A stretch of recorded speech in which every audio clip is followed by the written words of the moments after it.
Hi, welcome to Rocket Metal Invasion. My name is Steve. Coming up on the show today, I'm doing one and done hair metal bands who only put out the one album. So when I'm talking hair metal, of course, I'm talking those hard rock bands from the 80s, early 90s, and bands that put out just the one album. And I'm going to count down my top 10 one and done hair metal albums. So before I get into my top 10, I'll count down from 10 through to my number one. I'll just mention some possible contenders and some reasons why they were not considered, and also some honorable mentions as well. So I'm going to do that first. So a lot of people might have put a band like Wildside in their debut album as a one and done hair metal album that's really good. But that's because they're possibly forgetting about the grunge album that they put out in 1995. So they did actually put out a second album that's not that well known. It wasn't successful. I mean, to be honest with you, their first album wasn't a big hit either. It's sort of gained, I guess, critical acclaim from those who like that type of music more after the event, after the release of the album. But yeah, basically, of course, the timing was just all wrong for Wildside and their debut album. And it's a great album. It definitely would have been in my top 10 if they hadn't put out that second album. And I think the lineup's a little bit different. They've still got the same vocalist, Drew Hanna, but I think there's other different musicians in the band, but still, it is still under the name Wildside. I think they did actually for a very short period of time, they did actually do a name change, I think, but it might have even released something like an EP or a single or something, but then went back to Wildside. But yeah, they just had the second album, one more album after that, and that was yeah, more of a grunge influenced album. They've put out other things as well, of course, unreleased songs, leftover tracks, that sort of thing as well. But yeah, anyway, either way, they're not going to qualify. Another great band that would have been in my top 10, Hurricane Alice, Tear the House Down. Now, the thing with them is they did actually release an EP just a couple of years ago, something like that. So up to that point, I think they were a one and done band. I am going to count EPs. So if they've put out an EP after the album, that's it. That's not one and done. That's an album and an EP. So it doesn't qualify. But I love that Hurricane Alice album. Another one that people might have thought about, Bangalore Choir. I mean, I love this album again. Would have made the top 10 for a long time. This was one and done. The band is split up. You wouldn't have thought there'd be another Bangalore Choir album, but then in the 2000s, maybe after word gets out that this is a great album, David Reese, was still, fronting bands, putting out music. So I think the guitarist and David Reese got together and basically reformed the band. It's not quite the same, I didn't think, but as that debut album, but it's again doesn't qualify as a one and done album. Wild Horses, they also put out another album, I think, probably sometime around the 2000s, something like that. This was a great album. This came out in 1991, I think, yeah, on Atlantic. Really good. Yeah, and would have been a contender. But there is that one album. I don't know if it was a album that was, and this sometimes happened. Heaven's Edge also, who just released their third album not that long ago, but their second album was actually supposed to be their second. Was supposed to be was the unreleased second album, basically released a few years after, quite a few years after their debut. So it was kind of got shelved basically, and then it was released later. So I'm not sure if the second Wild Horses album is one of those situations as well, where they went and record the second album, suddenly discover grunge is the big thing, and so the album never gets released, and eventually gets released, 10 years later, sort of thing, for those who were interested. I think it could have been one of those situations. But either way, because they've released a second album, they cannot qualify for one and done. Now, this one's an interesting one. This is World War III or WW3. Great band. I mean, this band has got like Vinny Appice in it. It's got Mandy Lion. It's got Tracy G. Basically, it's got the lineup that played with Dio on one of his albums, or maybe even a couple of his albums, excluding, of course, Dio and excluding the vocalist Mandy Lyon. But Mandy Lyon, he's quite an interesting vocalist, quite an interesting style. Tracy G on guitars, is pretty interesting guitarist as well. But and again, would have definitely been a contender. But they put out an album in 2005. I don't think, possibly, I'm not sure what the lineup was for that. I'm not even sure if Tracy G was involved, but I know Mandy Lyon was. But there, so that was their second album. Mandy Lyon's been in and out of a few different bands. He was even in a band with Jakey Lee for a while called Wicked Alliance. They've only got like 3 or 4 demo tracks you can find online, but that was an interesting band. And he's he's still been active a little bit. I know that he's actually I think he's just talking about Mandy Lyon here. I think he's just put out a new song. Check out his YouTube channel as well, because he does some sort of what would you call it? He does some rants basically. They're quite old. They've been out there, been on YouTube.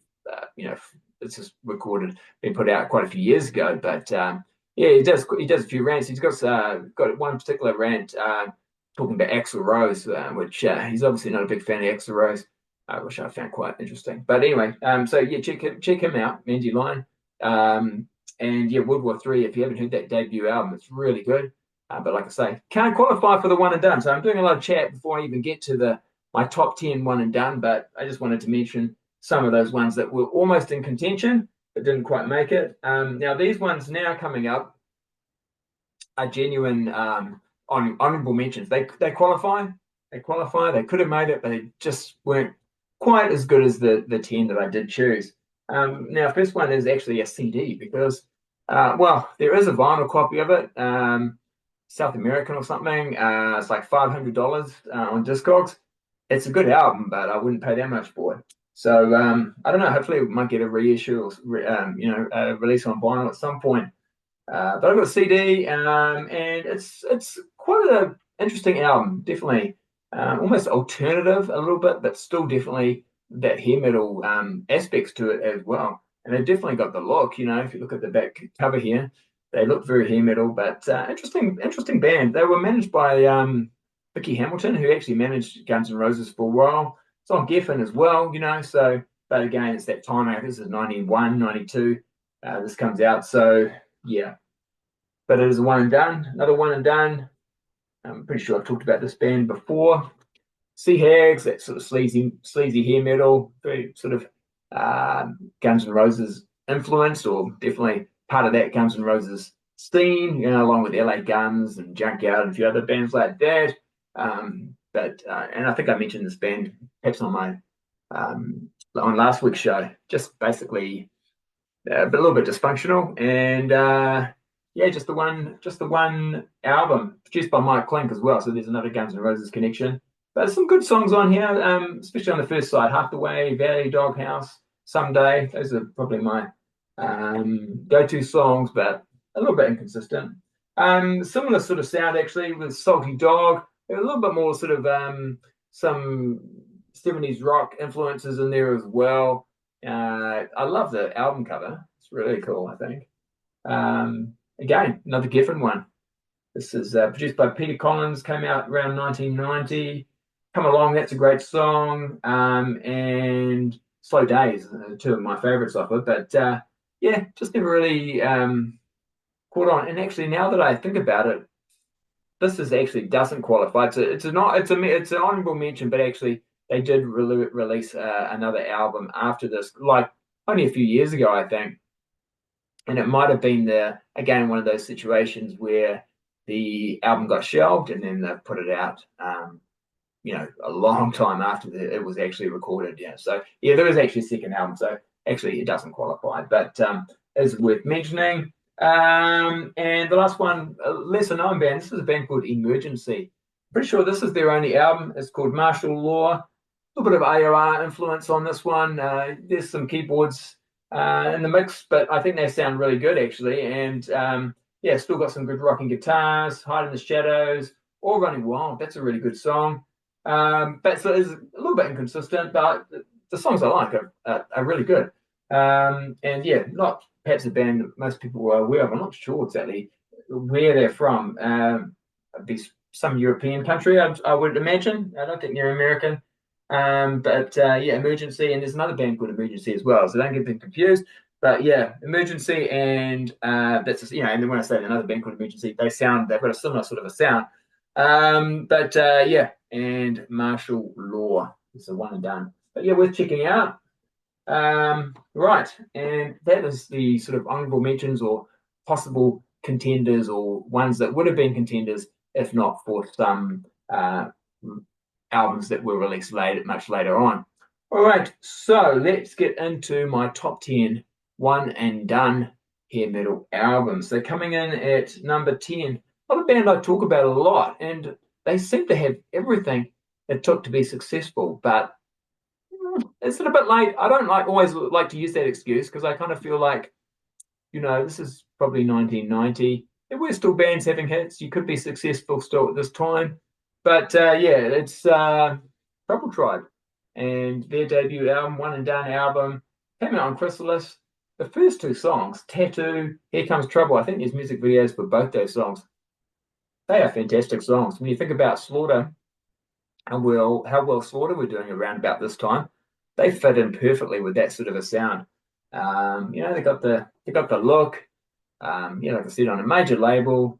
I will say after those first two songs, there's not a lot of standout songs for me, but so it's like two great songs and then it fades away a little bit. But if you like hair metal, you will like this album, I would imagine. So that's my number 10.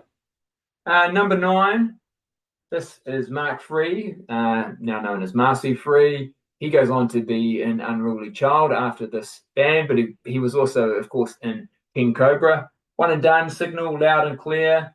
Again, this could be, that sort of AOR hair metal. Some keyboards in here. It's not too heavy. Arms of a Stranger, though, is a great song. Does It Feel Like Love? Real catchy. That could have been a hit. They've got a lot of outside songwriters on here as well. Eddie Schwartz and Bob Halligan Jr. did the song My Mistake. But it's a really good song, actually. Light, it's a good song, opens up side 2. And like I said, not that heavy, but, Mark Free or Marcy Free, fantastic vocalist. And this is a good band, some good players on here. But yeah, for whatever reason, it just didn't work out. Produced by Kevin Elson. And yeah, he leaves this band, Mark Free, and goes on to form Unruly Child. And they also put out a great album. And again, could have been a contender for One and Done because it seemed like after that album came out that was all over. But then Unruly Child did release some more albums after that. All right, so that was number 9. Number 8 is going to be, and there were a couple of contenders for sort of one and done hair metal albums that were female fronted, but I've gone with at number 8, Witness. So yeah, really good stuff actually. Show Me What You Got, Do It Till We Drop. I mean, some of the lyrics, but you don't want to think about the lyrics too much. Of course, it's hair metal.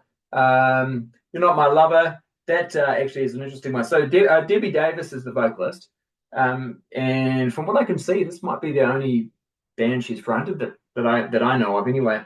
But yeah, You're Not My Lover. Now it says here in the credits, C Kid, K Swing, and You Nobo are the writers of the song. And I was thinking that's weird because I thought the song was written by John Bon Jovi, Richie Sambora, and Desmond Child, but it's actually pseudonyms. So the C Kid is Captain Kidd, and the K Swing is the King of Swing, Richie Sambora, and this other name is just whatever Desmond Child has just used just to not put his own name on there. But so yeah, it's a Desmond Child, Richie Sambora, John Bon Jovi song, but for whatever reason on the credits here, they have not revealed that they are the songwriters, which is unusual because actually that song also is on Dalton, The Race Is On, and yeah, You're Not My Lover, But You Were Last Night. It's on this album. This has actually come out the year before in '87, and yeah, it just quite clearly states John Bon Jovi, Richie Sambora, Desmond Child as the songwriters on there. So that wasn't hidden, but for whatever reason, they didn't advertise it for this one. But yeah, it's really good. You've got actually, I think you've got Neil Schon playing guitar on here as well. A couple of other quite well-known session musicians as well. Again, outside songwriters also. Yeah, so it talks about additional players. You got Neil Schon, Brad Gillis, Tim Pierce. So you got Stevie Smith. Some sort of good outside guys. So Steve Smith is on here. Yeah, so you got some good outside guys coming in to play on it as well. But yeah, so that's going to be my 10, 9, 8, number 8. Also, what's interesting, there's a unofficial CD reissue which has like 5 extra tracks on it. They're not that great, to be honest, but if you wanted to get some more Witness, check that one out. All right, so that was number 8. Now we're up to number 7 now. This one's one of the few that's not a major label. This is on unless you call Attic Records, I guess, maybe, I don't know. It's mainly through Viper Records, and the band is Dagger, Not Afraid of the Night. So this is my number 7, one and done hair metal albums. Do It Again, Not Afraid of the Night. They're really good songs. This is 1985 as well. They've totally got the hair metal look there, haven't they? Great hair metal look there. Just especially those first 2 songs, I really do like those. But this is a good band, and when you think it's 1985, kind of surprising they didn't put out another one when hair metal's only just sort of becoming popular, and they seem to have the look, seem to have the sound, everything. I'm not quite sure quite what happened there, but it's a really good album. So we're checking out Dagger, Not Afraid of the Night. So just so I don't lose track, because I'm often very bad at keeping track of these things, we'll just put a pile down over here. So we've got 10, 9, 8, 7. So we must be at number 6 now. So my number 6 is a band called Meridian and Lost in the Wild. Really good stuff. This came out in '89 actually on CBS, and when you think about it, even in '89, this is perhaps starting to look a bit and sound a bit dated. Ready to Rock, even the lyrics, the Guns N' Roses, the sleaze metal, blues metal, the bluesy hair metal, that was starting to become more popular. This is very much, though, if you like that Bon Jovi Slippery When Wet kind of sound, maybe just a little bit heavier, then you'll probably like this album. Yeah, Ready to Rock, Living Under the Gun, that's a good song. Overheated, Top of the Rock. I mean, I think it's good. I enjoy this album. None of these guys really, I think, are known for too much. I know Chris Cade was in a band called Helion, not the Helion that was the female fronted Helion, but different Helion. He was in that band prior to this, and in fact, the song Helion did Broken Toys is also on this album. He's lead vocals and guitar. But and the other, I guess, interesting thing is Eddie Wall, the keyboardist. He actually ends up becoming quite a well-known producer.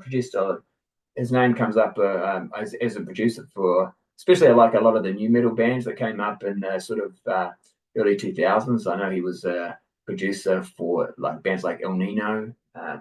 Did a lot of work with Roadrunner Records. That is, what am I up to? I think that was number 6. So I should have 5 left to go. Let's just double check. 5. So into my top 5 now. Top 5 one and done hair metal albums. And coming in at number 5, a band and an album I have shown a lot on this channel, but they just seem to come up quite a bit. And they do fit they do qualify for one and done. And this is Vamp and The Rich Don't Rock. Yeah, this is a good album. I've talked about this album, like I said before. Love Games, Renegade are probably 2 of my favorite songs, produced by Tony Platt. It's just that good sort of melodic, I would even maybe call it melodic metal, that would be kind of what I might have called it back in the day, as opposed to hair metal. It's, because it's still quite heavy. It's got there's some good metal guitars, but yeah, very, it's got some great hooks, commercial sounding. Good stuff. I actually also got the 12-inch single I've mentioned this before because there's a couple of songs, Why, and Shout, that are not on the vinyl version of the album that are really good songs. So I wanted to get that just for those two extra songs. So those are worth checking out as well. All right, so that was number 5. Coming in at number 4, I can't believe this band only put out one album because it's such a great album, but I guess it just wasn't successful.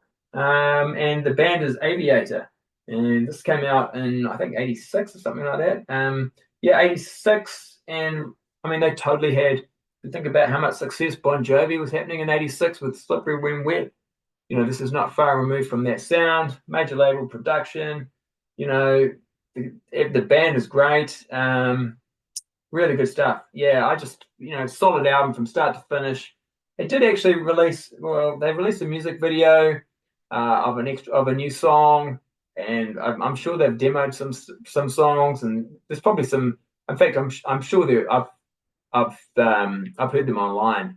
Basically, songs that were recorded or demoed for the second album, but it just never ended up happening. But yeah, this is really good and worth checking out. So yeah, Aviator and their album from 1986. It's going to be number 4. Right, coming in at number 3, perhaps a band that people would say possibly is not hair metal because they don't necessarily have that traditional hair metal sound. Yeah, I mean they had the look, but I think as well they were sort of in that scene. I really liked them. They seemed to they were sort of seemed to fit into the kind of music I was listening to at the time. Perhaps they're a little bit like the band The Cult, and while The Cult wouldn't be called necessarily hair metal, they're playing with a lot of the hair metal bands and influencing that sound as well. So, and this band here, The Front, this is their one and done album from I think around '89. This probably came out. They had management by McGee Entertainment, who managing Motley Crue, Bon Jovi, so some big time management. And these are great songs. Like I said, I would compare it to The Cult, definitely, and or even like a more sort of heavy Doors. Basically, the guy sounds a little bit like the Jim Morrison from the Doors at times. But and again, that's a bit of a link to The Cult because some people might say The Cult sound like that as well. Sister Moon, that's probably my go-to song. But yeah, Fire, Sunshine Girl. I mean, start to finish, this one, it's really good. And what's interesting, my copy is sealed. So of course I played it. I played this album heaps, but what happened was I don't know. I came across this. I thought a sealed copy I think it was really cheap. So I've got to grab this. So I grabbed this, and then of course I had my copy I've been playing, and I sent it to Dan. So Dan got my previously played copy, and I kept the sealed copy. I will unseal it. I just haven't obviously played it for a while, but yeah, that is my number. That must be number 3. Yeah, number 3, one and done hair metal album. Now, also worth mentioning is they do change their name to Baker's Pink and put out an album again. I think it's on a major label around 1993. In fact, I've got the CD up there. It's not as good as this, but it's still worth listening to. But yeah, they changed the name. So if you change the band name, even though I think it's very similar, there's probably a couple of changes, but I think it's very similar members in that band that are in this band. But yeah, they changed the name, so yeah, wouldn't count that. But yeah, that's worth checking out as well, Baker's Pink. But yeah, awesome album. So that's my number 3. All right, so yeah, this top 3 is a really, for me, great albums, start to finish. Every song pretty much is great. All good to great. All right, so number 2 is, and this is a well-known, this is a bit of a, I guess what you might call a bit of a supergroup. And the band is Shadow King. So yeah, one and done, as it says on the heart sticker here. Lou Gramm from Foreigner, Vivian Campbell from Whitesnake, and Dio. I just got Bruce Turgeon and Kevin Valentino. They've played in. Well, I know Bruce Turgeon was in the band Warrior, and Kevin Valentino. I think I've seen him turn up in a few other different things. I thought it was Valentine, not Valentino, but anyway. Yeah, it is. It's Valentine. Yeah, Valentine. But it's on the height stick. On the height stick, he's called Valentino. But yeah, Kevin Valentine, yeah, he's definitely turned up in different bands I've heard from time to time. 1991, yeah, so I guess the timing's not great, but this is such a solid album. I mean, I was loving the Lou Gramm solo albums. I prefer them over the 80s Foreigner. 80s Foreigner is still pretty good, but those Lou Gramm solo albums, and again, bit of influence there by having Bruce Turgeon helping him with the songwriting. They did some good, really good songs together. Um, yeah, but this one I probably might comparing it to the two Lou Gramm solo albums. This would be my favorite, but I do like the solo albums as well. I think what I like about this, he just gets a little bit heavier on this one. Of course, he got Vivian Campbell as well coming in on guitar. It's not super heavy, of course, but yeah, some good rockers like What Would It Take? I Want You. Yeah, just really good stuff. So yeah, it's gonna be my number two, and again, just one of those albums, start to finish. Love playing it, and all the songs are good. But my last one, I think it really fits the category of hair metal. Definitely a hair metal band. They had a great sound, they had a great look, and they don't get talked about very much. But I just was blown away when I heard this. And my number one album is Gypsy Rose and Pray. So it is executive produced by Gene Simmons, but I don't know how much it's on Simmons Records. I don't know if he really had much to do with this band though. But because he often with his bands he'd be involved with the songwriting and so forth. No songwriting here. Actually the band or this guy, what's his name, Michael Ross. Yeah, I think it is. But anyway, he does most of the songwriting along with the other people in the band. But Poisoned by Love, Crawling, Borderline, great songs. Make Me Do Anything You Want, really good. Shiver Then Shake.